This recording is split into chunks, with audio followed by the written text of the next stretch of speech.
The campaign took on tangible form at a launching performed in Newcastle today by nutritionist Rosemary Stanton. Links between high fat consumption and problems such as heart disease, cancer, stroke and diabetes, as well as just plain obesity, have long been known. NIB and the Health Service have decided it's time people did something about it. Commercials like this one are now appearing on NBN.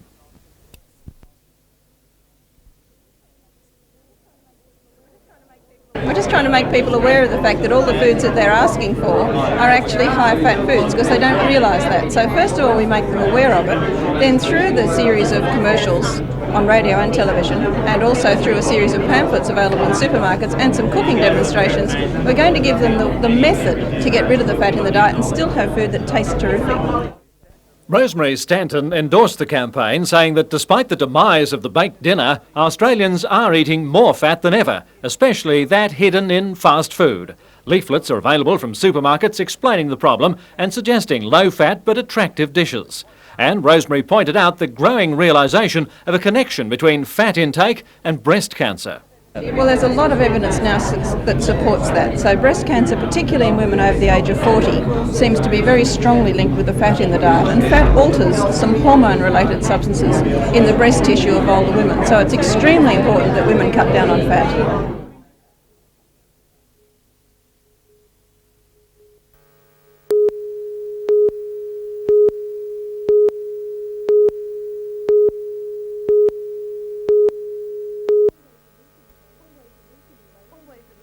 Always a meeting place, Mead's Butchery in Thomas Street, Wallsend, today became a sounding box for dozens of locals still angry at yesterday's news that the street is about to become Newcastle's link with the F3 freeway.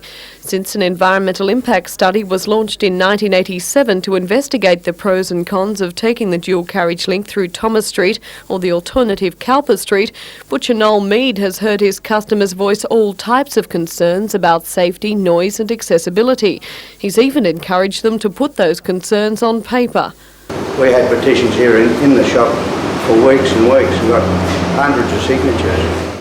But the people of Thomas Street weren't alone in their objections. Among the 63 submissions received by the EIS task force were many letters from the people of Cowper Street. In the end, victory went to them. A start date on the link road is still unknown. Newcastle City Council will be handling the Thomas Street Newcastle road end. It's hoped to be finished by 1994. It will see the present 2-lane street upgraded and widened to 4 lanes. Already many properties fronting the road have been bought up by the Road Transport Authority.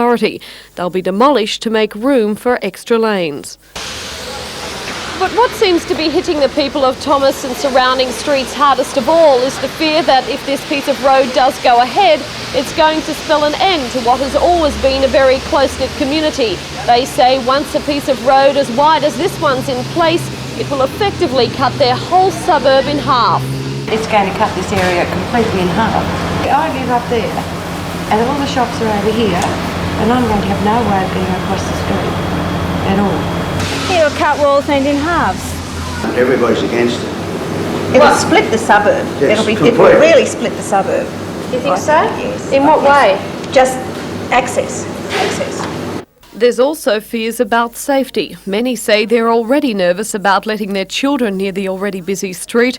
Now they say their families will be staying on their side of the road, even if it means missing out on trips to the shops and friends' homes that had been part of their lives before.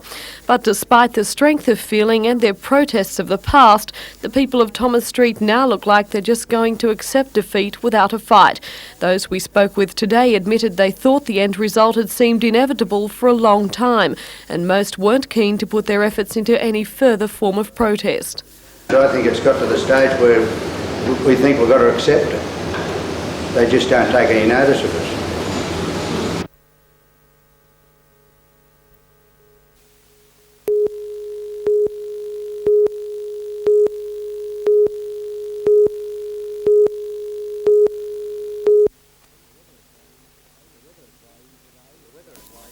The weather at Waii today was great for ducks and for finding out just how tough is the Mahindra, a Jeep lookalike now being imported from India. In the vehicle's national launch, motoring journalists and potential dealers were sent bush to find out if the diesel-powered four-wheel drive has any chance of giving its Japanese competitors curry. No Taj Mahal inside, the Mahindra is basic motoring with a capital B. But the Perth-based company introducing it to Australia hopes to sell about 800 units in the first year because of the price.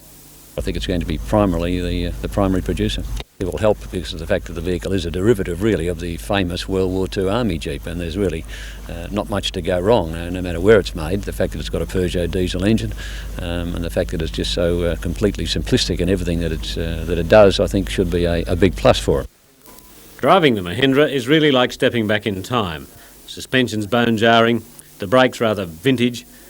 But then, of course, the Jeep always was a tough character. For a primary producer, the Mahindra, at a tax-exempt price of $12,000, is some $14,000 less than its nearest competitor. But whether this low price tag will override a lack of creature comforts and mechanical sophistication is a question that only the market will ultimately decide. Jim Sullivan reporting for NBN News.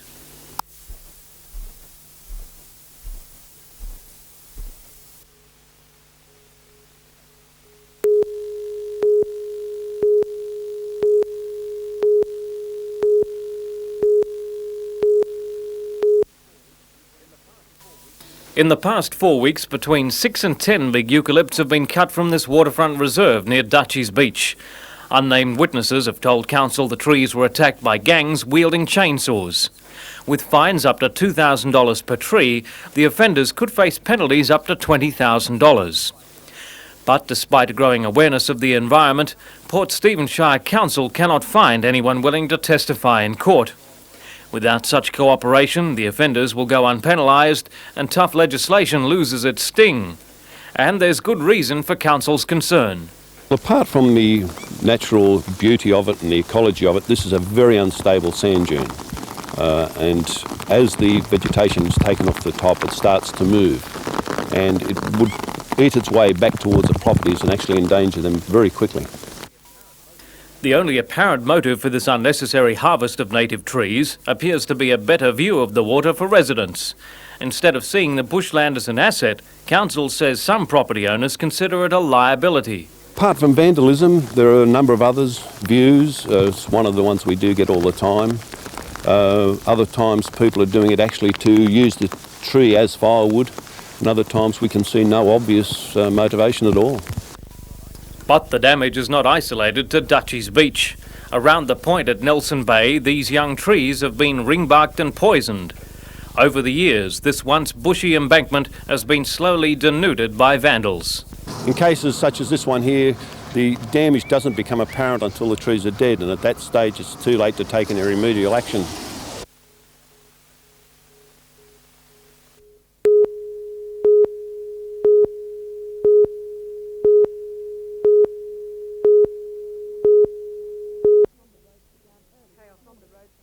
Chaos on the roads began early this morning. A 7-car pile-up on a city-bound lane of the Pacific Highway at Sandgate was blamed by police on torrential rain. Commuter traffic was banked up while police and ambulances were called, though there were no injuries. But there were delays of up to an hour while council workers and the fire brigade closed one lane of the highway to wash away debris and oil spills. And there were several delays between the Hexham and Ironbark Creek bridges where Newcastle City Council is carrying out approach road upgrading. And tonight a Belmont mother and her young teenage daughter had a miracle escape when their car careered out of control, smashing right into a Charlestown solicitor's office.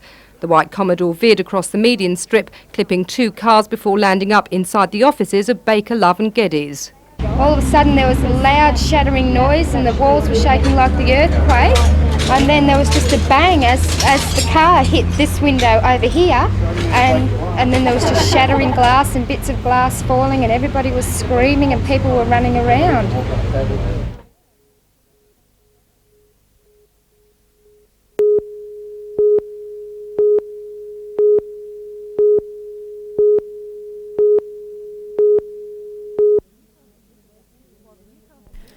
While the Newcastle University, the Ourimbah campus, the Hunter Institute and the Conservatorium were amalgamated last year, their student unions will remain separate until July of this year. But already $77 out of all student union fees are allocated to the Sport Union, which is a university organisation. The students of the former Hunter Institute are angry, saying they no longer have control over their own money. We want to have our own affairs and we wish to run them. We've got clubs and things, they're coming to us, they're asking me for money, they're coming over to you and you're saying no. It's very simple, we want our money. The sports union, on the other hand, says it has the interests of all students in mind and is able to fairly allocate funds across the campuses until July. The University Council, Interim Council, said that there was a sports union in place at the end of last year. We work on the principle that one sports union makes the decisions for sporting facilities and for recreation activities. Any other avenue is divisive. We saw the need for an administrative unity, administrative efficiency, but most of all that there be no duplication. The two groups are to meet at an annual general meeting and executive election in just over 2 weeks.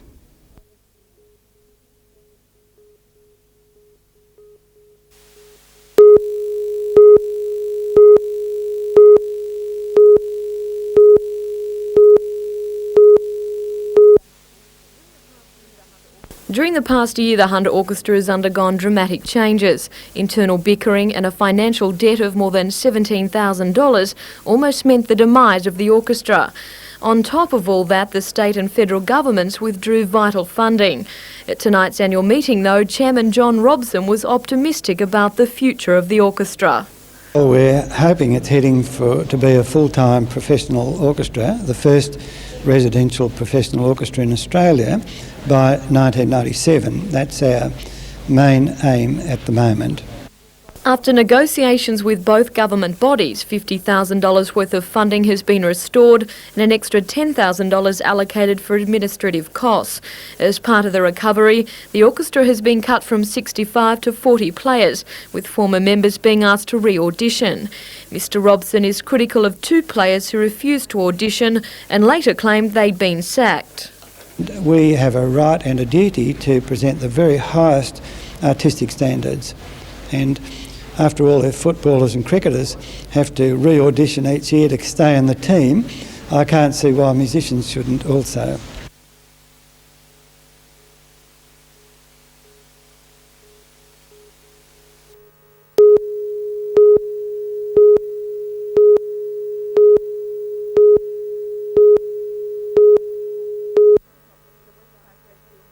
The Westpac rescue helicopter touched down to a waiting medical team at Newcastle's Fletcher Park just before midday. Sergeant Dudden was still wrapped in the fire blanket produced by doctors at the base who treated him at the regimental aid post until the helicopter, complete with a team of paramedics, arrived. The 51-year-old sergeant suffered third-degree burns to his face, arms and upper torso when a fuel tank exploded at the base's fire station around 10:30. The Army has launched a full investigation into the accident in which 4 men received burns. The other 3 also being treated at the base hospital before being transferred. One to Singleton Hospital, another to a Sydney Army hospital, the third being sent back to his quarters. The men had been taking part in a routine fire drill. The tank involved was filled with fuel. It's still unknown at this stage just what caused it to explode. Army investigation teams are inspecting the scene. A report's expected to be released early next week.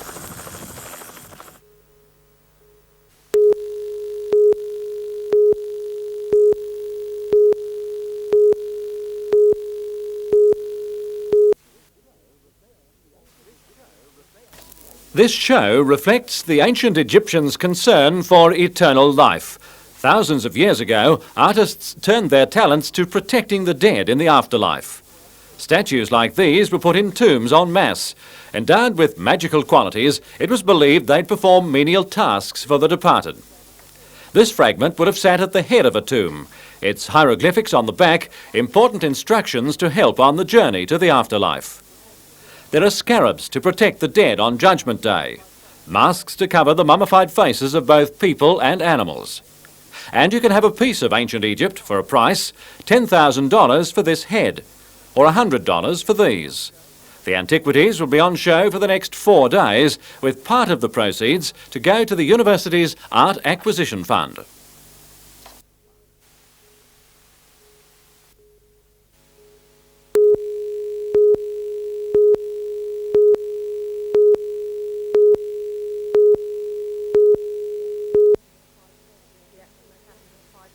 The accident happened at 5:30am on the Toronto side of the Fennell Bay Bridge on Main Road 217 near the Lions Park. The vehicle sideswiped the 21-tonne S-Line International truck laden with coal rolling down the embankment. The bread truck rolled over, losing its load on the road. Emergency teams took nearly an hour to free the Buttercup driver, 32-year-old Stephen Walsh of Butterbar. He was rushed to Wallsend Hospital with broken legs and is now in a serious condition. The truck driver, Bob Mitchell of Dora Creek, was also taken to Wallsend with head injuries. He is now said to be stable. But it took hours to recover his truck and his load. A crane was called in to pull the cab onto the road, while a bobcat operator salvaged tons of coal. Meanwhile, traffic was held up in both directions.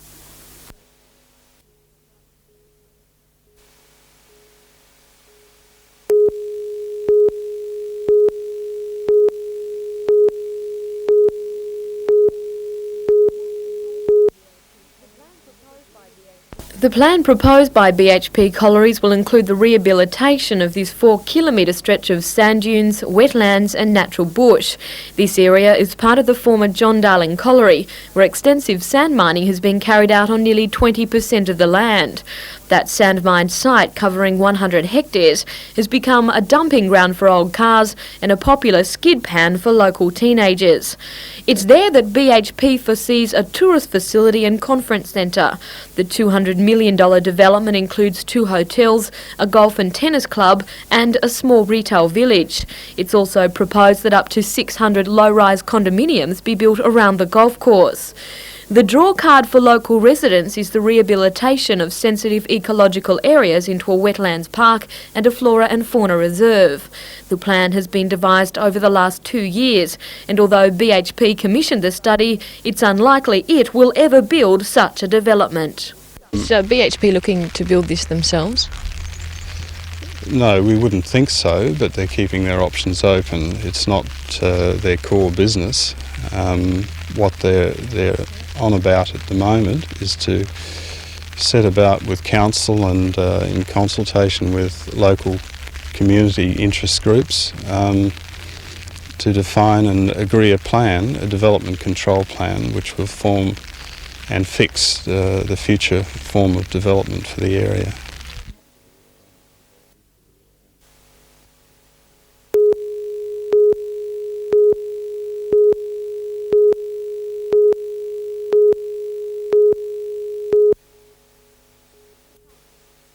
Newcastle Spit Roast Professionals was launched by Roy and Kay Duffy just 2 years ago.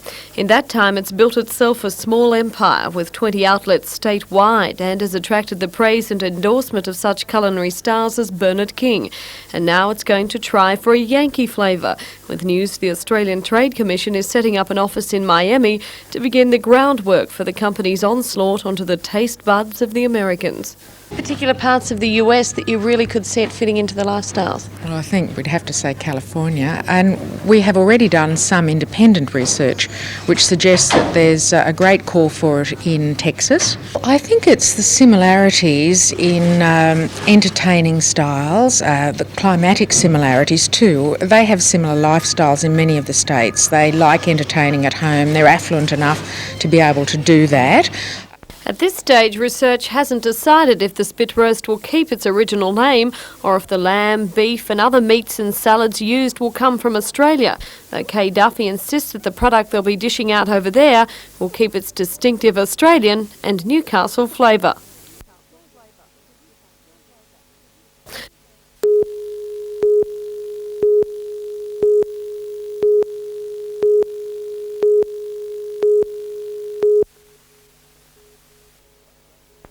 The Foundation decided to embark on the campaign after a recent survey revealed a high recognition of the word haemophilia, but very little understanding of the nature of the disorder. Main weapon is a 30-minute video explaining the problem and letting some of the 1,500 recognised haemophiliacs talk frankly about it. Haemophilia is a blood clotting disorder in which coagulation factors are missing.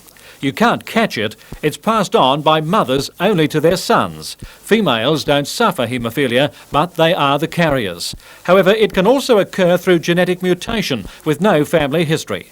The effect is that while sufferers don't bleed more profusely than other people, they do bleed for longer if the coagulation factor isn't added to their blood by infusion. Internal bleeding leads to prolonged bruising and can bring on gradual deterioration of joints. One of the main aims of the Haemophilia Foundation's awareness campaign is to stop discrimination, dispel myths and make us aware that sufferers can do many of the things that normal, healthy people can.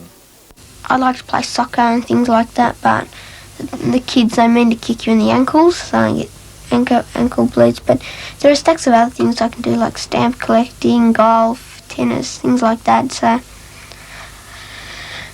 I've got a good life ahead of me still. Haemophilia can't be cured, but greater community awareness could lead to better treatment and make sufferers feel they can take their rightful, normal place in society.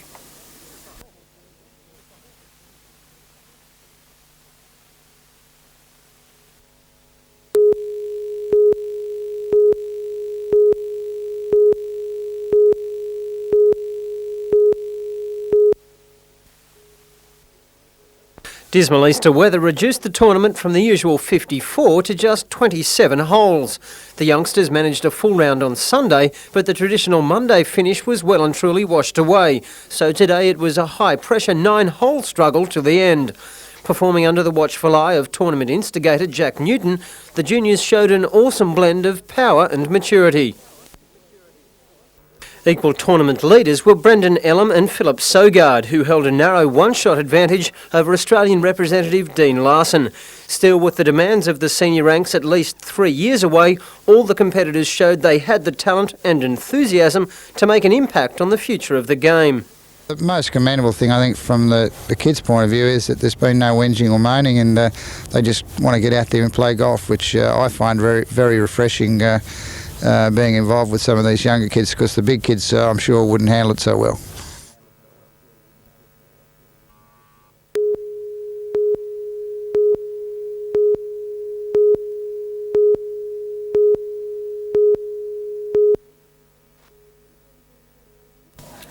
The Goodwins are no strangers to top-class international competition.